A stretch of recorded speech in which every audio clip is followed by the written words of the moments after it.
أعوذ بالله من الشيطان الرجيم. بسم الله الرحمن الرحيم.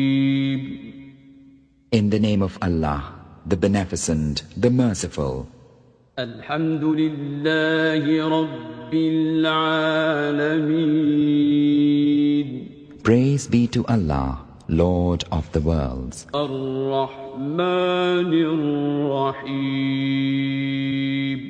The Beneficent, the Merciful. مالك يوم الدين. Owner of the Day of Judgment.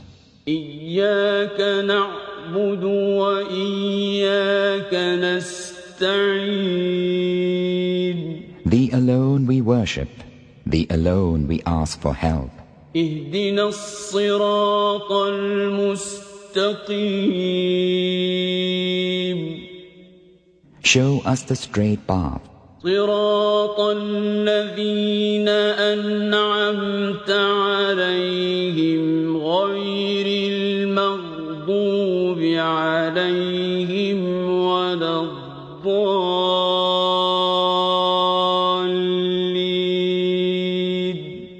The path of those whom Thou hast favored, not the path of those who earn Thine anger, nor of those who go astray.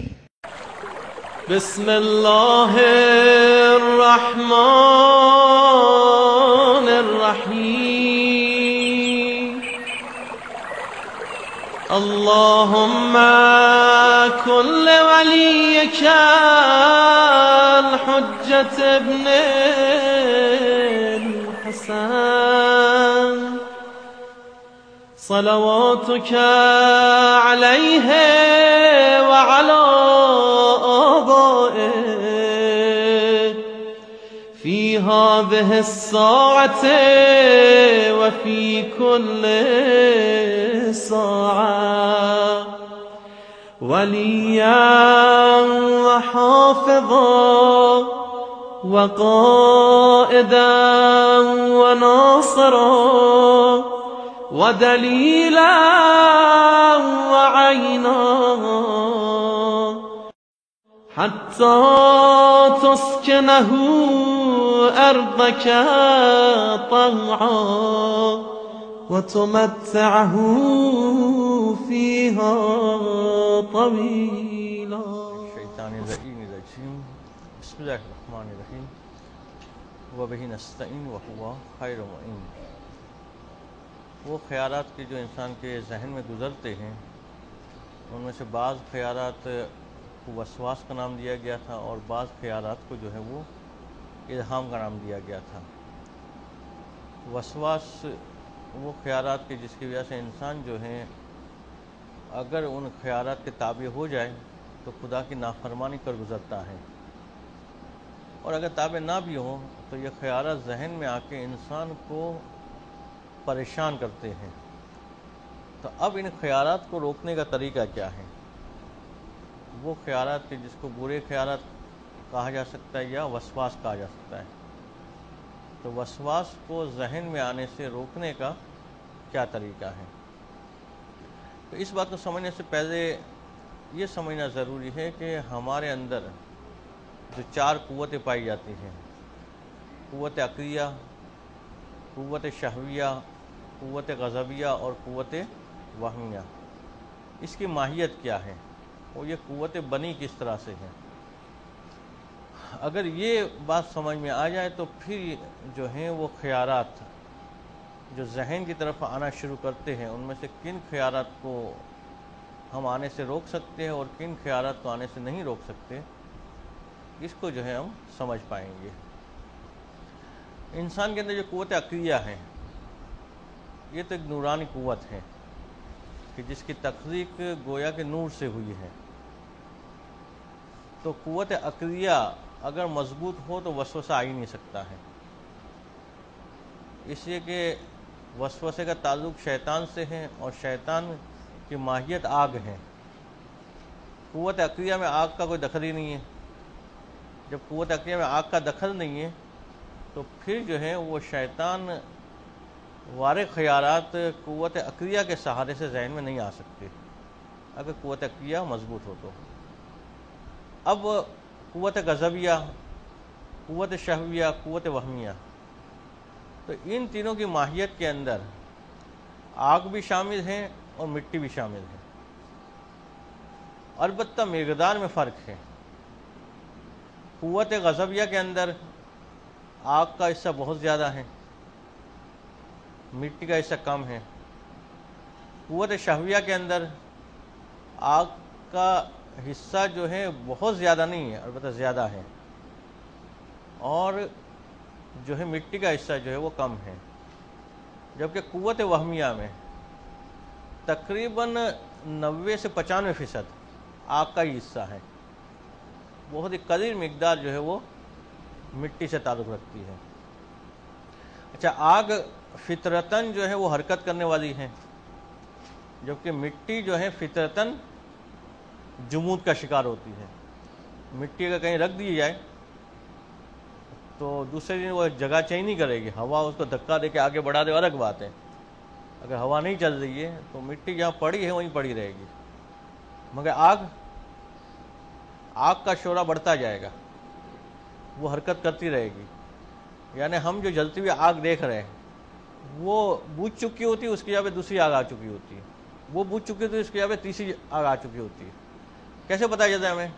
اگر ہم لکڑی جلائیں تو لکڑی جلتی جائے گی، چھوٹی ہوتی جائے گی. تو چھوٹی کیوں ہو رہی؟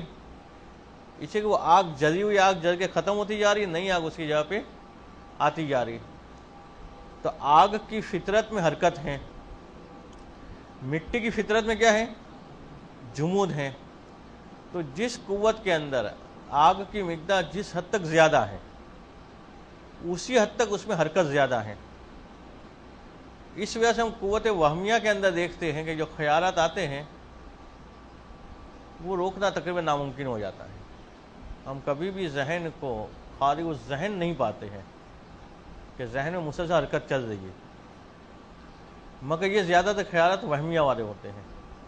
تو اس میں چونکہ مٹی کی مقدار بہت قلیل ہے، آگ کی مقدار زیادہ ہے، اور شیطان بھی آگ سے بنا ہے، تو آگ جو ہے آگ سے تعلق پیدا کر کے وہ حرکات جو شیطان کے اپنے خیال کے اعتبار سے صحیح ہے وہ قوت وہمیہ کے ذریعے سے وہ کرواتی ہے. قوت شہویہ اور غضبیہ، اس میں بھی آگ کی مقدار زیادہ ہے، مٹی کی کم ہے، مگر وہمیہ کے مقابلے میں آگ کی مقدار کم ہے. اس لیے ہم دیکھتے ہیں کہ قوت شہویہ اور قوت غضبیہ کے حوالے سے جو خیالات آتے ہیں اس کے ہم اگر قابو پانا چاہیں تو کر سکتے، قابو اس کو قابو میں لا سکتے. اسی وجہ سے جب کسی گناہ کا خیال آیا ہم خدا کی طرف متوجہ ہوئے، وہ خیال دب گیا. جب بھی کسی غصے کا خیال آیا، انتقام کا خیال آیا، ہم پروردگار عالم کی طرف متوجہ ہوئے، وہ خیال دب گیا. مگر وہمیہ میں ایسا نہیں ہوتا. وہمیہ میں مسلسل وہ چکر چل رہا ہوتا ہے. وہ ذہن حتیٰ کہ سویا ہوا ہو تب بھی اس کے ذہن میں خیالات مسلسل گزر رہے ہوتے ہیں. تو وہمیہ کے خیال کو بعض علماء کے نزدیک تو ختم کرنا ناممکن ہے، اور بعض علماء کہتے ہیں کہ ممکن تو ہے مگر انتہائی مشکل ہے. جو کہتے ہیں ممکن ہے وہ اس حوالے سے حدیث کو بھی پیش کریں گے، جس حدیث کا ظہور یہ بتا رہا ہے کہ قوت وہمیہ کے خیالات کو بھی ختم کرنا ممکن ہے. تو خیالات جو قابو میں لائے جا سکتے ہیں وہ خیالات قوت شہویہ والے اور قوت غضبیہ والے. اب ان خیالات کو کیسے قابو میں رکھیں گے؟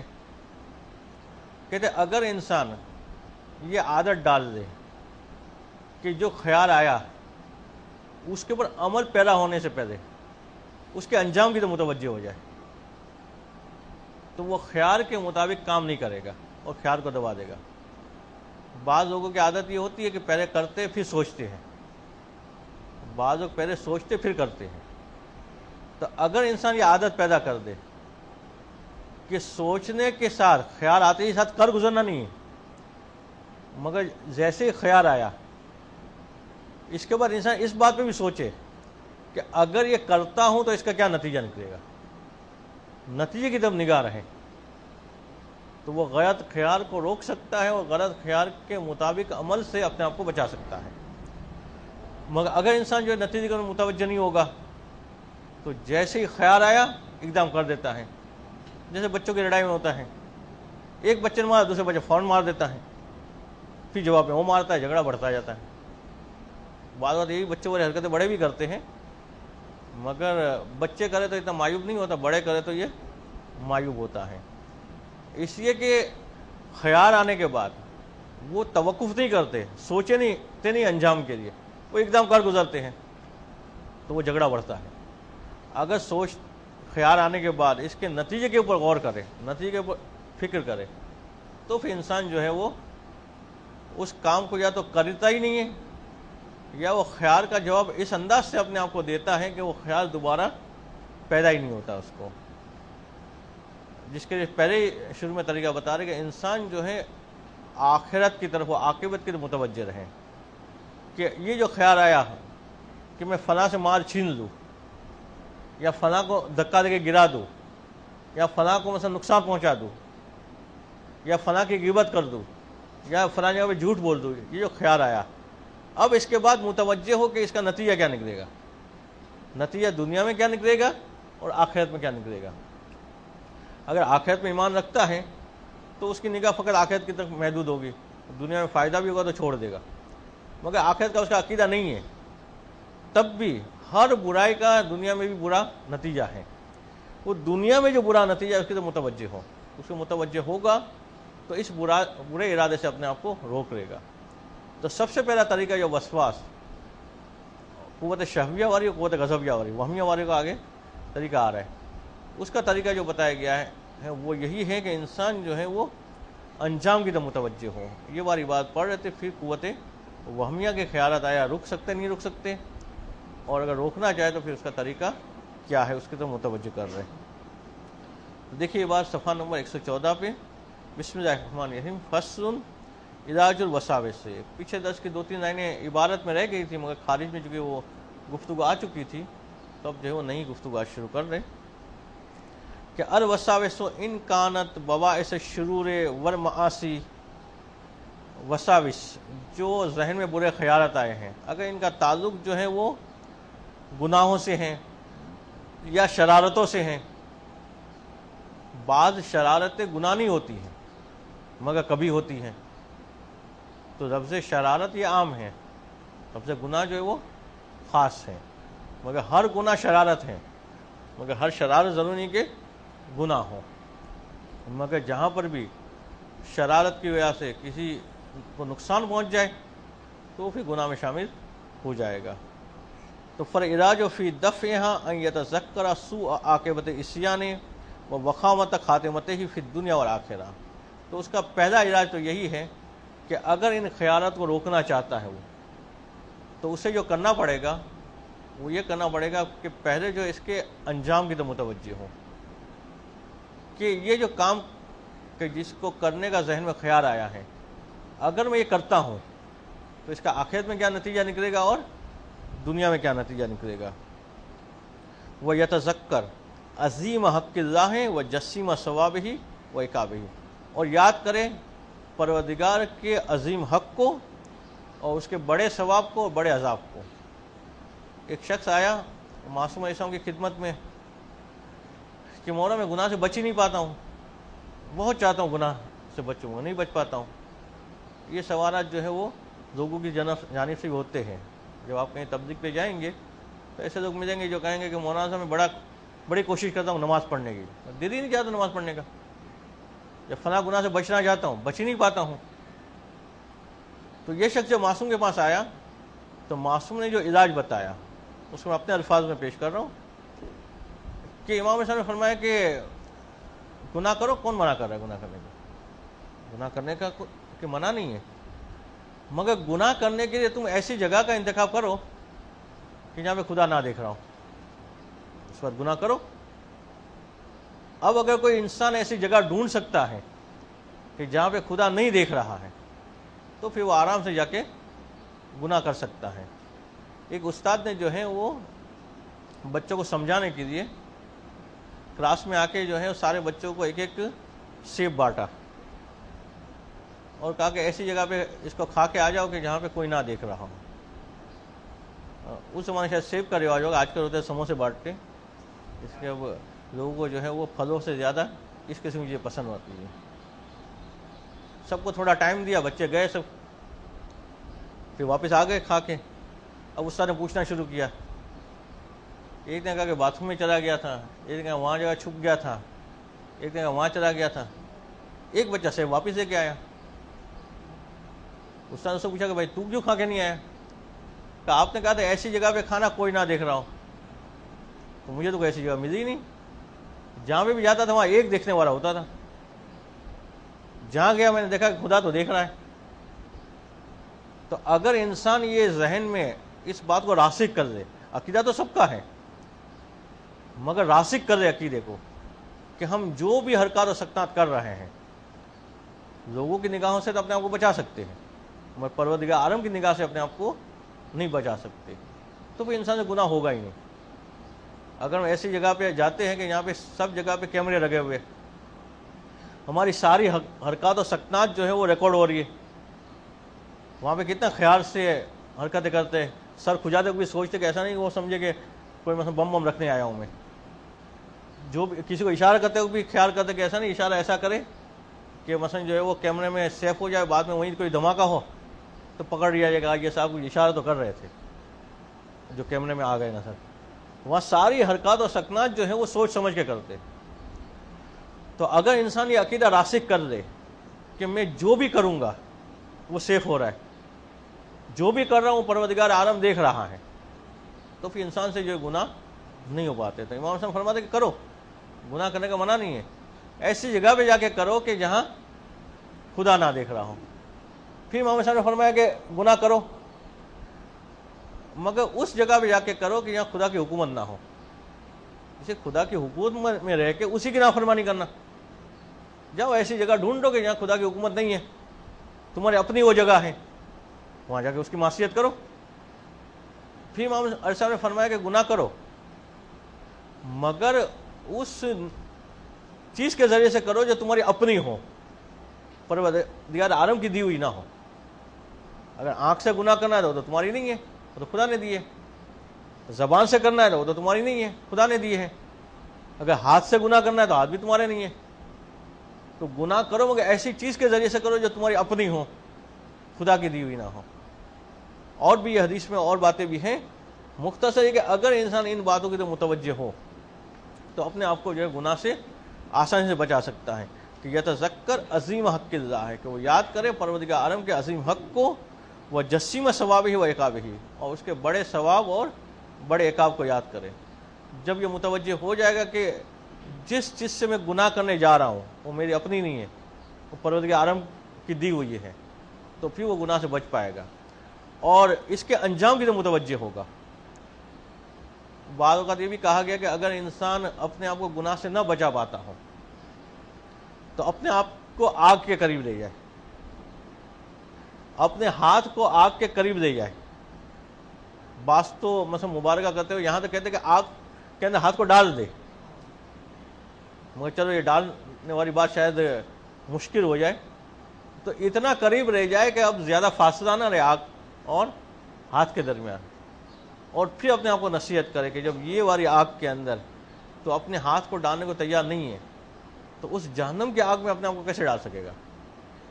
کہ اس جہنم کی آگ کے لیے جیسے یہاں پہ کہا جا رہا ہے کہ اگر اس کے ایک شعلے کو دنیا میں بھیج دیا جاتا تو جتنے نباتات و جمادات ہیں وہ سارے جل جاتے اس کے اندر. تو انسان جب دنیا کی آگ کو برداشت کرنے کو تیار نہیں ہے تو اپنے آپ کو کیسے وہ آمادہ پا رہا ہے کہ آخرت کی آگ کو جو ہے وہ برداشت کر دے.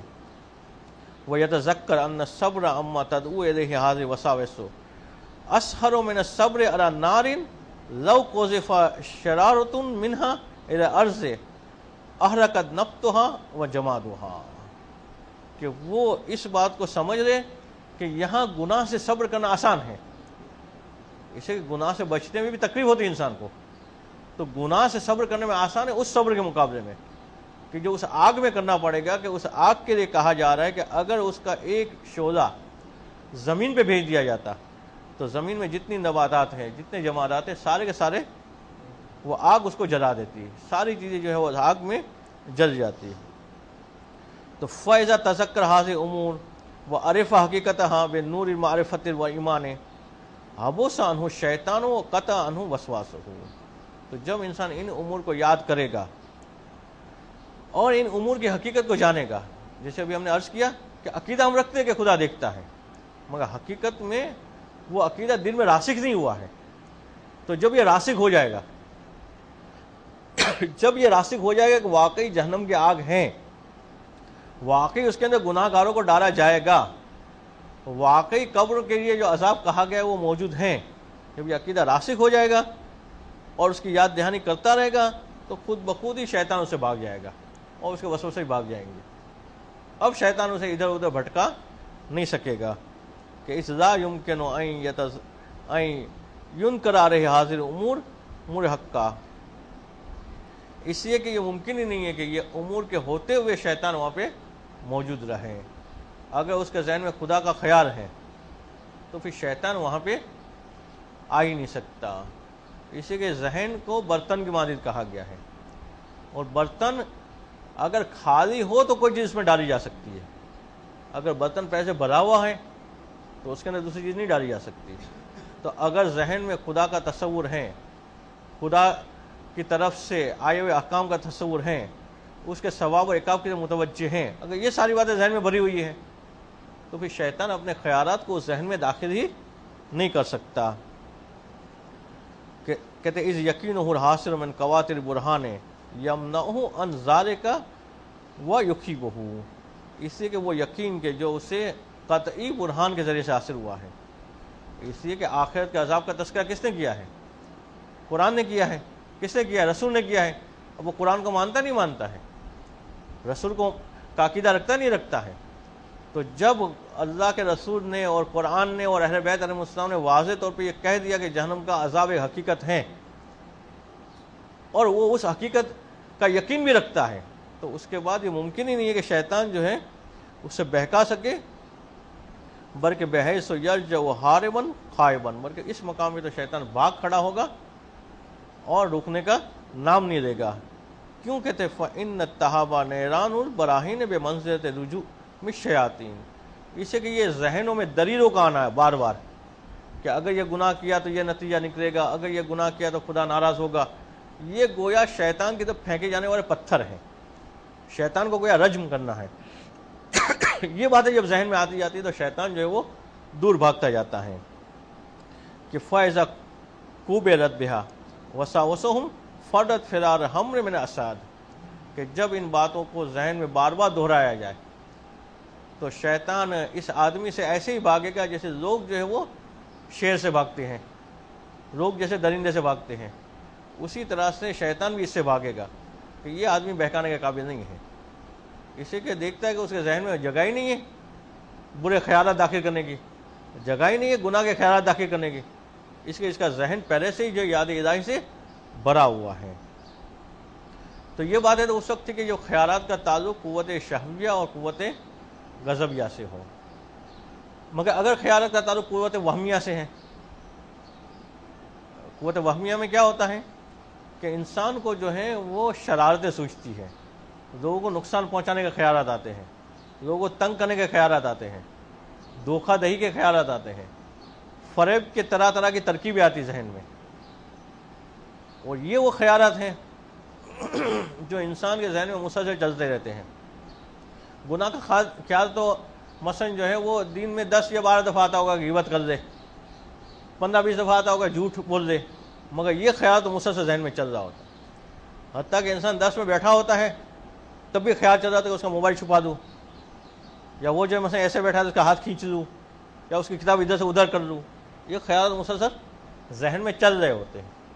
تو یہ وہمیہ کے خیالات کا جہاں تک تعلق ہے، آیا اس کو روکا جا سکتا ہے یا نہیں روکا جا سکتا؟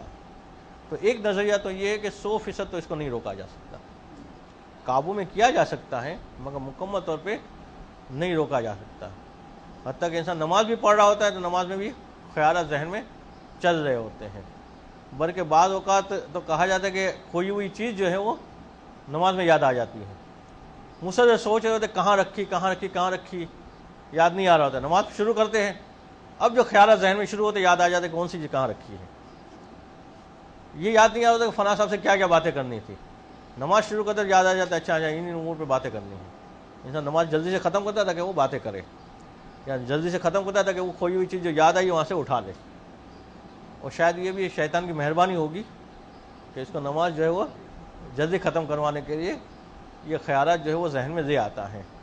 تو اب یہ خیالات بعض علماء تو کہتے ہیں رک ہی نہیں سکتے. اسے کہ انسان جب سوچ رہا ہوتا ہے کہ میں نہیں سوچ رہا ہوں تو اسی کا سوچ رہا ہوتا ہے کہ میں نہیں سوچ رہا ہوں. مگر بعض علماء کہتے ہیں کہ ناممکن تو نہیں ہے, انتہائی مشکل ہے. تو دونوں نظریے سامنے آ رہے ہیں کہ وہ ان کانت متخلجۃ بالبعض بلا ارادۃ و اختیار, اور اگر ایسے خیالات ہیں تو انسان کے ارادے اور اختیار کے بغیر آ رہے. بہت ساری باتیں انسان کے ذہن میں خود بخود ہی آ رہی ہوتی ہے, جس کو انسان دشمن سمجھ رہا ہوتا ہے, چاہے وہ آدمی ہو یا کوئی ملک ہو جس کو دشمن سمجھ رہا ہوتا ہے. ذہن میں پلاننگ چل رہی ہوتی ہے, اس پہ بمباری کر دوں, اس کو گرا دوں, اس کو یہ کر دوں, اس کو یہ کر دوں, اس کو یہ عذاب آ جائے, اس کو یہ عذاب آ جائے. تو یہ خیالات تو مسلسل چل رہے ہوتے ہیں اور بغیر ارادے اور بغیر اختیار کے چل رہے ہوتے ہیں.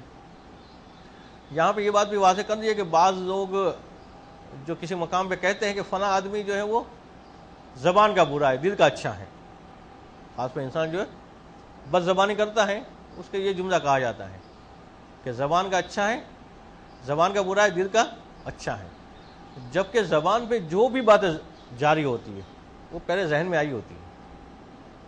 کوئی بھی بات انسان زبان پہ جاری کرتا ہی نہیں سکتا جب تک وہ ذہن میں نہ آئی ہو.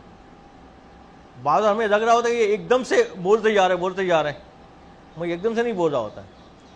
یہ ذہن میں پہلے اس نے سوچا ہوا ہوتا ہے کہ کبھی اس موقع ملے تو یہ ساری بڑا سے نکالنی ہے. وہ ذہن میں پہلے سے ساری باتیں گزری ہوئی ہوتی ہیں, جب بولنے کا موقع آتا ہے تو بولتا جاتا ہے. تو اب یہ بولنے کا مطلب یہ کہ ذہن میں یہ باتیں پہلے آئی ہوئی ہے. تو یہ جو ہے بات اپنے مقام پہ صحیح نہیں مانی جائے گی کہ کوئی آدمی کی یہ کہا جائے کہ زبان کا برا ہے, دل کا اچھا ہے. البتہ یہ کہتے کہاں پہ ہیں, یہ اس مقام پہ کہا جاتا ہے کہ جہاں پہ آدمی پہلے بہت ساری بری بری باتیں کہہ دیتا ہے, اس کے بعد وہ سوری کر رہا ہوتا ہے. تو اس کے سوری کو دیکھ کے کہا جاتا ہے کہ شاید یہ دل کا اچھا ہے, زبان کا برا ہے. مگر یہ بعد میں جو سوری کر رہا ہے وہ بھی اس کے ذہن میں آیا. بعد میں جب بڑا سے نکال دی, ذہن خالی ہو گیا, تو خیال ہے کہ یہ تو غلط ہو گیا, قوت عقلیہ کا غلبہ تھوڑا بڑھ گیا. تو اب وہ جو ہے معافی مانگنا شروع کرتا ہے. وہ یہ معافیوں کو دیکھ کے کہا جاتا ہے لوگوں کے اندر کہ زبان کا برا ہے, دل کا اچھا ہے. ورنہ ذہن میں گزری ہوئی باتیں انسان کے زبان پہ جاری ہوتی ہیں. تو یہ ممکن نہیں کہ ذہن اچھا ہو اور زبان انسان کی بری ہو. الٹا تو ہو سکتا ہے کہ ذہن برا ہو مگر بعض بار زبان ظاہری کرنے کے لیے انسان میٹھی میٹھی باتیں کرے, مگر جو ہے اس طرف کا پہلو مشکل ہے, وہ بھی عرض ظاہر. تو من دون ان تکون مبادر افعال, کہ یہ چیزیں جو بلا ارادہ بلا اختیار ذہن میں آتی ہیں کہ جو کسی کام کی بنیاد نہیں بنتی ہیں. انسان نے 1000 دفعہ سوچا ہوتا ہے کہ اس کو قتل کر دوں, کرتا نہیں ہے. وہ کسی کام کی بنیاد نہیں بنتی ہے. 1000 دفعہ وہ سوچا ہوتا ہے کہ اس کو نقصان پہنچا دوں, مگر کیا نہیں ہوتا ہے اس نے. یہ فقط ذہن میں آ کے ختم ہو جاتی ہے بات. تو فقط وہاں بالکلیت فی غایت الصعوبۃ والاشکال ہے. تو ان کو جو مکمل طور پر ختم کرنا, ان خیالات کو, یہ انتہائی مشکل اور سخت کام ہے کہ انسان کے ذہن میں آنے والے خیالات جو ہے وہ مکمل طور پہ ختم ہو جائیں. وقد اعترف اطباء النفوس بأنها الداء اعزار ويتأثر دفعه بالمرة. اور نفس کے طبیب جو ہیں, نفس کے طبیب کون ہیں؟ ماہر نفسیات مراد نہیں یہاں پہ, علماء مراد ہے کہ جو نفس کی اصلاح کرتے ہیں. ان کا کہنا یہ ہے کہ یہ مرض ایسا ہے کہ یا تو اس کا علاج ناممکن ہے یا اس کا علاج انتہائی مشکل ہے. وہ بھی یہ کہ ایک آدھ دفعہ ذہن کا انسان کا خالی ہو جائے خیال سے. وہ ربما کیدا بے تعذر ہی, بساؤ کا تو کہا گیا کہ ناممکن ہے, کہ یہ ہو ہی نہیں سکتا. مسلم اپنا نظریہ دے رہے ہیں کہ ولیکن الحق کا امکان ہو, کہ حق یہ کہ یہ ممکن ہے کہ انسان کا ذہن جو ہے وہ خیالات سے خالی ہو جائے.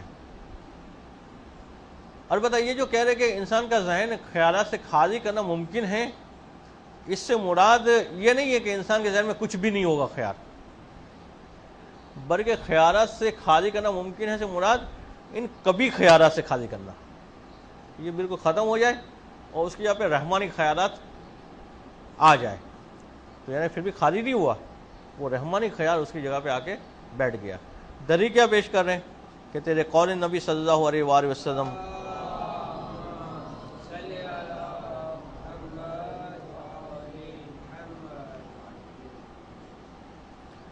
کہ من صلی رکعتین لم تتحدث نفسه فیہما بشیء غفر له ما تقدم من ذنبہ وما تأخر، کہ اگر کوئی شخص 2 رکعت نماز ایسی پڑھ رہے کہ اس نماز کے اندر جو ہیں اس کے ذہن میں کوئی خیال نہ آیا ہو، یعنی کوئی ادھر ادھر کا خیال نہ آیا ہو، یعنی پورا پروردگار کے متوجہ ہو کے نماز پڑھ رہے، تو اس کے گزشتہ اور آئندہ سارے گناہ معاف ہو جائیں گے۔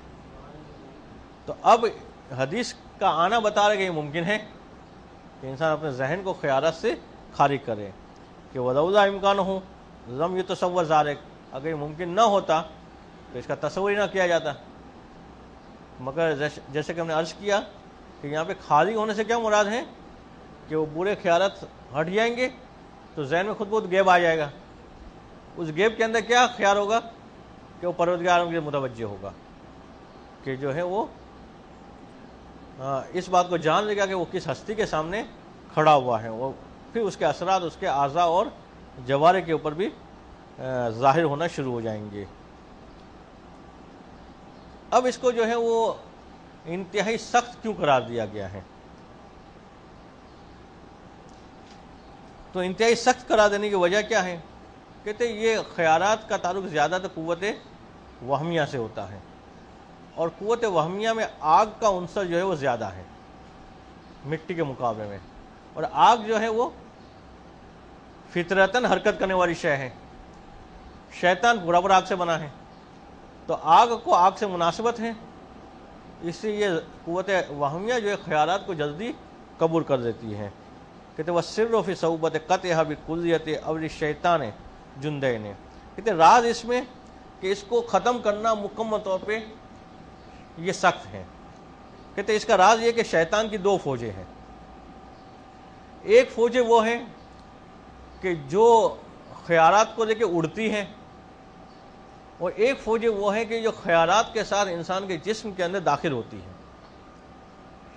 یعنی ایک اڑنے والی فوج ہے، ایک جو ہے وہ سفر کرنے والی فوج ہے انسان کے جسم کے اندر۔ جو اڑنے والی فوج ہے ان کے خیالات کا تعلق زیادہ تر جو ہے وہ قوت وہمیہ سے ہوتا ہے۔ اڑنے والی فوجوں کے خیالات کا زیادہ تعلق کس سے ہوتا ہے؟ یہ حسن مہدوی صاحب، کس سے ہوتا ہے زیادہ تعلق اڑنے والی فوجوں کا؟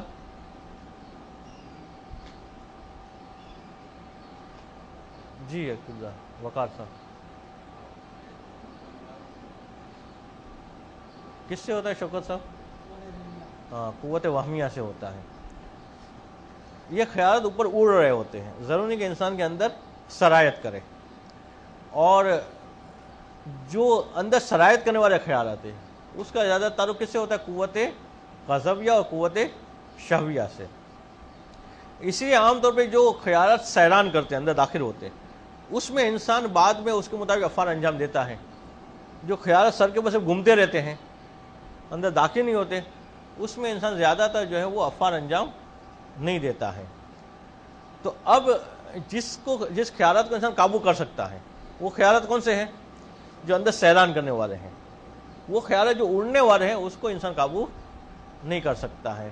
جیسے ایک چیز جو ہے وہ چل رہی ہو تو اس کو پکڑ سکتے ہیں، اڑ رہی ہو اس کو پکڑنا جو ہے یا تو انتہائی مشکل ہے یا ناممکن ہے۔ جیسے مثلا ایک جانور زمین پہ چلتا ہوا جا رہا ہے، اس کو پکڑنا یا تو پکڑ سکتے ہیں آپ، پرندہ اڑ رہا ہے، وہ بیمار ہو وغیرہ الگ بات ہے کہ عام پرندے کی بات ہو رہی، تو اس کو پکڑنا جو ہے انسان کے لیے مشکل ہوتا ہے یا ناممکن ہوتا ہے۔ کہتے قوت وہمیہ کے خیالات انسان کے سر کے اوپر اسی طرح منڈرا رہے ہوتے ہیں، شیطانی خیالات، اس کو قابو کرنا مشکل ہے۔ قوت شہویہ اور قوت غضبیہ کے خیالات جو ہیں وہ انسان کے اندر سرایت کر جاتے ہیں، تو اس کو انسان کے لیے قابو کرنا جو ہے وہ آسان ہے۔ تو اب یہ دونوں فوجوں کو سمجھا رہے کہ جندن یتیرو و جندن یسیرو، کہ ایک فوج ہے کہ جو منڈراتی انسان کے سر کے اوپر پرواز کر رہی ہے، وہ ایک جو ہے اندر داخل ہوتی ہے. والواہمۃ جندہ تیار، اور قوت وہمیہ سے تعلق رکھنے والی جو خیالات ہے یہ اس کی اڑنے والی فوج ہے. یہ شیطانی خیالات جو انسان کے سر کے اوپر اڑتے ہیں. والشہوۃ جندہ السیار، اور جو شہوت کے یا غضب کے خیالات ہیں یہ انسان کے اندر سرایت کرنے والے ہیں. لأن غالب ما خلقت منہ ہے النار التي خلق منها الشیطان، اس سے کہ قوت شہویہ اور قوت وہمیہ ان دونوں قوتوں کو خلق کیا گیا زیادہ تر جس چیز سے، وہ جو ہے وہ آگ ہے. قوت وہمیہ میں مثلا 90% آگ ہے، 10% جو ہے وہ مٹی ہے. جیسے ہم نے شروع میں عرض کیا کہ ان تمام کی ماہیت میں الگ الگ کیفیتیں ہیں. قوت عقلیہ کی ماہیت الگ ہے، ان قوتوں کی ماہیت الگ ہے. قوت شہویہ کی ماہیت کے اندر مثلا فرض کرتے کہ 80% آگ ہے، 20% جو ہے وہ خاک ہے، مٹی ہے. تو آگ کا تعلق زیادہ کس سے ہے؟ قوت وہمیہ سے ہے، تو وہ شیطانی خیالات سے زیادہ قریب ہوتی ہیں. تو فرمناسبت اقتضت تسلطہ علیہما و طبیعتہما لہو، تو مناسبت جو ہے تقاضا کرتی ہے کہ آگ کو آگ سے مناسبت ہو. تو قوت وہمیہ میں 90% آگ ہے، تو زیادہ تر اس کے اندر خیالات جو ہے وہ اسی حرکت والے آتے ہیں. 10% خاک ہیں تو زیادہ تر تو کم خیالات جو ہے ٹھہراؤ والے آتے ہیں. اسی طرح سے قوت شہویہ کے اندر ثم لما کانت النار بذاتها مقتضی للحرکت ہے، پھر آگ جو ہے بذات خود حرکت کرنے والی شے ہے. جیسے ہم نے پہلے مثال میں سمجھایا کہ آگ جو ہے اگرچہ میں رکی ہوئی نظر بھی آئے تو رکی ہوئی نہیں ہوتی ہے. اگر ہم چولہا جلاتے ہیں اور آگ جل رہی ہے تو وہ گیس مسلسل آ رہا ہے، اسے جل رہی ہے. تو پہلی آگ آ کے ختم ہوئی، پھر دوسری آئی، دوسری آ کے ختم ہوئی، پھر تیسری آئی. تو جس طرح سے آگ مسلسل حرکت کر رہی ہے، اسی طرح سے شیطان جو آگ سے بنا ہوا ہے اس کی بھی حرکت مسلسل حرکت ہے. اسی کہتے ہیں کہ شیطان کبھی مایوس نہیں ہوتا، اس کی حرکتیں مسلسل چلتی رہتی ہے، اس کی حرکتیں ختم نہیں ہوتی. اور جب ادھر حرکت ہو اور ادھر بھی کوئی چیز ہو جو حرکت کو قبول کرنے والی ہو تو پھر جو ہے دونوں کا رشتہ قائم ہو جائے گا. اگر آگ کے سامنے آپ روئی رکھ دے، وہ پھر کہہ کے جل گئی تو جلے گی، اس سے کہ وہ آگ کو قبول کرنے والی شے ہے. تو قوت وہمیہ کا اکثر حصہ چونکہ آگ سے بنا ہوا ہے، شیطان بھی آگ سے بنا ہوا ہے، تو آگ جو ہے آگ کو جلدی سے قبول کر دیتی ہے. تو فشان و کل من شیطان ور قوتین ان یتحرک ولا یسکون، تو شیطان کی بھی یہ خوبی ہے اور یہ دونوں قوتوں کی بھی، قوت وہمیہ اور شہویہ کی، کہ یہ جو ہے متحرک ہوتی ہے، کبھی بھی سکون کے عالم میں نہیں ہوتی. حرکت اس کی جو مسلسل جاری ہوتی ہیں. اور بتائیے کہ شیطان میں حرکت زیادہ ہے، اسی کو پورا پورا آگ سے بنا ہوا ہے. الا ان الشیطان لما خلق من النار صرفت من دون امتزاج شیء آخر بها فهو دائم الحرکت. وہ شیطان چونکہ پورا پورا آگ سے بنا ہوا ہے، اس میں کوئی اور شے ہے ہی نہیں، پیور آگ کا ہے وہ، تو اس میں مسلسل حرکتیں ہیں. جبکہ باقی دونوں قوتیں اس کے اندر جو ہے ایسا نہیں ہے. والتحریک القوتین بالوسوسۃ والہیجان، اور یہ شیطان مسلسل جو ہے دونوں قوتوں کو وسوسہ ڈال کے اور ہیجان پیدا کر کے یہ اس کو بہکاتا رہتا ہے. والقوتان لما امتزجا بغالب مادتهما عن النار شیء من الطین لم تکونا بمساوۃ ما خلق من صرف النار فی حرکت. مگر یہ دونوں قوتیں، قوت شہویہ اور وہمیہ، اگرچہ غالب حصہ اس میں بھی آگ کا ہے مگر ساتھ ساتھ جو ہے کچھ مٹی بھی ہے. ماہیت میں مٹی بھی شامل ہے قوت شہویہ میں اور قوت وہمیہ میں. اس وجہ سے اس کے اندر وہ والی حرکت نہیں ہے کہ جو شیطان والی ہے. اسے ہم دیکھتے کہ بدبخت ترین آدمی بھی کبھی اچھا بن جاتا ہے، مگر کبھی ایسا نہیں ہوگا شیطان سدھر گیا، اس نے سوچا چلو کبھی نماز نہیں پڑھی آج تو نماز پڑھ لوں میں، یا اس کا ارادہ بدل جائے کہ چلو حضرت آدم کو سجدہ نہیں کیا اس کے اولاد کو تو کر لوں. یہ شیطان کے ذہن میں کبھی نہیں آئے گا. تو یہ دونوں قوت میں اغلب حصہ اگرچہ آگ کا ہے مگر چونکہ مٹی کا ہے تو وہ والی کیفیت نہیں ہوتی جو شیطان کی ہے. الا انہما استعدتا لقبول حرکت منہم، مگر یہ کہ یہ وہمیہ اور شہویہ دونوں قوتیں اپنے آپ میں قوت رکھتی ہیں، دونوں تیار ہے کہ جیسے ہی شیطان بہکائے بہکنے کو تیار. جیسے ان لوگوں کی کیفیت ہوتی ہے کہ جس کے اندر قوت شہویہ کا غلبہ ہوتا ہے یا وہمیہ کا. جیسے شیطان نے خیال ڈال کے یہ گناہ ہو سکتا ہے، پاک کے وہ گناہ کر دیا. یا جس کو مثلا عادت پڑ جاتی ہے دھوکے بازی کی، فریب کاری کی، جیسے شیطان نے ڈالا کہ دھوکہ یوں بھی دیا جا سکتا ہے، وہ جو لپکتے اس کی طرف. تو یہ دونوں قوت میں جو غلبہ آگ کا ہے تو شیطان کی باتوں کو فوراً قبول کرتے ہیں. تو فلا یزال الشیطان ینفخ فیہما ویخرقہما بالوسوسۃ والہیجان. تو شیطان یہ دندہ چھوڑتا نہیں ہے، یہ کام چھوڑتا نہیں، مسلسل جو اس کے کان میں پھونک مارتا رہتا ہے، مسلسل اس کو وسوسہ اور ہیجان جو ہے وہ پیدا کرتا رہتا ہے. وہ یتیر و یجوز فیہما، اور اس کے سر کے اوپر منڈراتا رہتا ہے اور اس کو گمراہی کے خیالات جو ہیں ذہن میں لاتا رہتا ہے. اور بتائیے ان افراد کی بات ہو رہی ہے کہ جن کی قوت عقلیہ کمزور ہے اور باقی تینوں قوتیں مضبوط ہوئی ہے، ان کے ذہن میں مسلسل الٹے سیدھے خیالات آ رہے ہوں گے، اس کے ذہن میں جو ہے وہ سیدھے خیالات بہت کم آتے ہیں. تو فیحتمل ویجر فیہما ثم شہوت اور کون ناریت فیہا اقل فسکونہا ممکن. مگر اس کے مقابلے قوت شہویہ اس کے اندر ناریت کم ہے، اس کے اندر جو آگ کی مقدار کم ہے، البتہ قوت وہمیہ کے مقابلے میں، مٹی کے مقابلے میں پھر بھی زیادہ ہے، مگر قوت وہمیہ کے مقابلے میں اس کے اندر آگ کی مقدار چونکہ کم ہے. تو اب جو ہے قوت شہویہ کا جو خیال آیا اس کو قابو میں کرنا انسان کے لیے آسان ہے قوت وہمیہ کے خیالات کے مقابلے میں. تو فَيَحْتَمِلُ أَن يَكُفَّ تَسَلُّطَ الشَّيْطَانِ عَنِ الْإِنسَانِ فِيهَا. تو یہ انسان کے لیے ممکن ہوتا ہے کہ اپنے آپ کو شیطانی خیالات سے بچا لے. تو قوت شہویہ اور قوت غضبیہ ان دونوں میں انسان اپنے آپ کو شیطانی خیالات سے بچانے پہ قادر ہیں.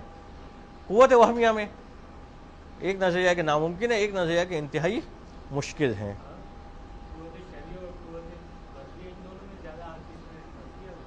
غضبیہ میں آگ زیادہ ہے، اس لیے اس کا جو ہے جذبہ بھی نظر آتا ہے کہ جب انسان غصے میں ہوتا ہے تو اس کے آگ جیسی کیفیت ہو جاتی ہے. تو آگ کی مقدار شہویہ کے مقابلے غضبیہ میں اس سے زیادہ وہمیہ میں، اس لیے جو ہے زیادہ تر فریب کاری، شرارتیں، یہ ساری قوت وہمیہ سے ہوتی ہیں. مگر وَأَمَّا الْوَاہِمَةُ فَلَا يُمْكِنُ أَن يَقْطُعَ تَسَلُّطُهُ عَنْهَا. مگر واہمہ اس کو شیطان اپنے ہاتھ سے جانے نہیں دیتا، اس کے اوپر تسلط کو جو ہے وہ ختم نہیں کرتا ہے. تو فَيَمْتَبِعُ قَطْعُ وَسْوَاسِهِ عَنِ الْإِنسَانِ. تو یہ ممکن ہی نہیں ہے کہ وسواس کو انسان اپنے آپ سے دور کر سکے قوت وہمیہ والے.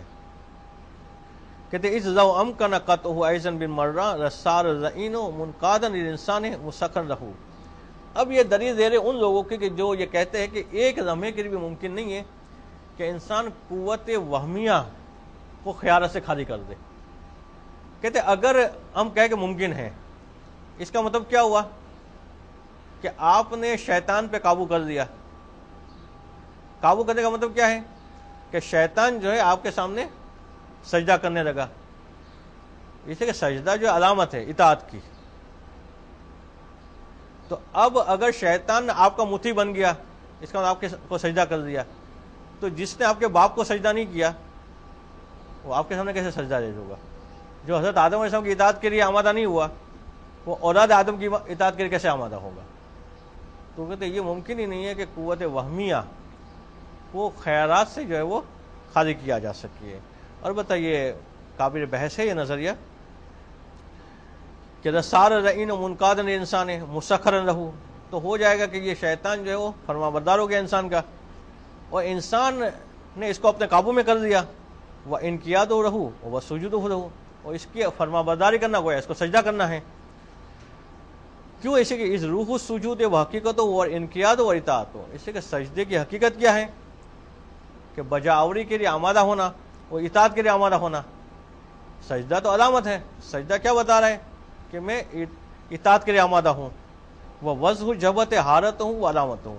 وہ پیشانی کو جو انسان زمین پہ رکھ دیتا ہے یہ علامت اطاعت ہے، علامت انقیاد ہے، بجاوری ہے. وَكَيْفَ يُتَصَوَّرُ أَن يَسْجُدَ الْمَلْعُونُ لِأَوْلَادِ آدَمَ عَلَيْهِ السَّلَامِ مَعَ عَدَمِ سُجُودِهِ لِأَبِيهِمْ وَاسْتِكْبَارِهِمْ. تو کیسے یہ تصور کیا جا سکتا ہے کہ ملعون جو ہے شیطان جو ہے وہ اولاد آدم کو سجدہ کرے جبکہ اس کے والد کو اس نے سجدہ کیا نہیں. وہ استکبار ہی، اور اس کے باپ کے سامنے تو اولاد آدم کے والد کے سامنے جس نے تکبر سے کام لیا، اور ایسا نہیں کہ اس تکبر کے اوپر وہ پشیمان ہو، بلکہ مطمئن تھا اپنے تکبر کے اوپر کہ من ان یطمئن عن حرکتہ ساجدا لہ معذرا بقولہ، بلکہ یہ مطمئن تھا جب اس نے سجدہ نہیں کیا حضرت آدم کو، وہ دلیل بھی پیش کی خدا کے بارگاہ میں، خدا کے سامنے دلیل پیش کی کہ بقولہ، یہ جملہ کہتے ہوئے کہ خلقتنی من نار وخلقتہ من طین، کہ پروردگار تو نے مجھے آگ سے خلق کیا ہے، اس کو مٹی سے خلق کیا ہے۔ تو آگ اس کی نگاہ میں شیطان کے اعتبار سے کہ آگ جو ہے وہ بڑی چیز ہے، وہ مٹی چھوٹی چیز ہے، تو بڑی چیز چھوٹی تو کیسے سجدہ کرے؟ تو جس نے اولاد آدم کے والد حضرت آدم علیہ السلام کو سجدہ نہیں کیا، اس کی اطاعت نہیں کی، وہ کیسے جو ہے اولاد آدم کے سامنے جھک جائے گا، اور کیسے اس کے ذہن کو جو ہے وہ ان خیالات سے وہ خالی کر دے گا۔ تو وساوس سے، وہ وساوس کا جس کا تعلق قوت وہمیہ سے ہے، اس سے مکمل طور پہ انسان کا خالی ہونا یہ ممکن نہیں ہے، البتہ اس کو انسان کنٹرول کر سکتا ہے۔ جی